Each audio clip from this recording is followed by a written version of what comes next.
ओडिशा पश्चिमबंग सीमार reality check आलू truck धरवा को लगी सीसीटीवी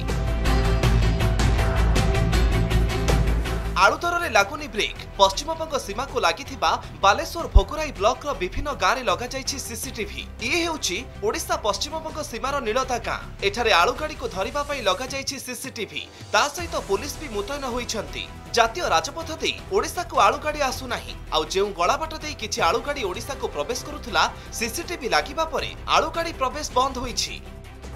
स्थान अनुसार आलूर भिन्न भिन्न दर 40 रु 50 टंका भितर मिलुछि 1 केजी आलू।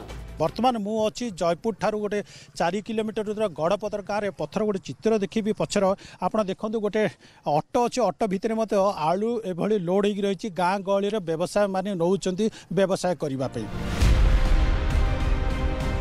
सेपटे एबे भी राज्य में आलूर जोगाण स्वाभाविक होई नाही। पश्चिमबंग आसुनी आलू ओडिशा पश्चिमबंग सीमार 40 रु अधिक गलाबाट दे आलू आसुछि आउ ताहा ही लोकक पाखरे पहुंचुछि।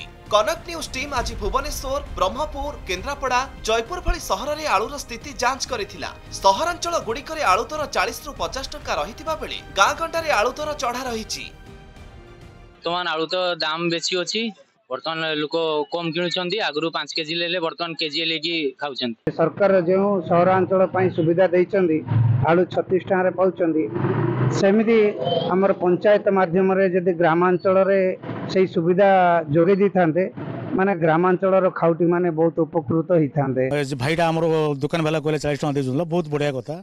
जयपुर टाउन रे 50 टका आ ये जो ड्रामा करूचंदी ए सरकार आमर कालकाटा आलू भल ना यूपी आलू भल ये सब ड्रामा कहीं आमर ये ओडिशा रे बहुत जगह आलू चाष हो पारे आम डिपेंड कहीं अन्य स्टेट करबा। आलू दर को स्वाभाविक करने को सरकार उद्यम करुछंती बोली जेते दाबी करुथिले भी चढ़ा दर लोकंको बाधुछि। जलेश्वर सुशांत मंडल भुवनेश्वर मनीषा दास ब्रह्मपुर आलोक साहू केन्द्रापड़ा संतोष पंडा और जयपुर रमेश साहू रिपोर्ट कनक न्यूज।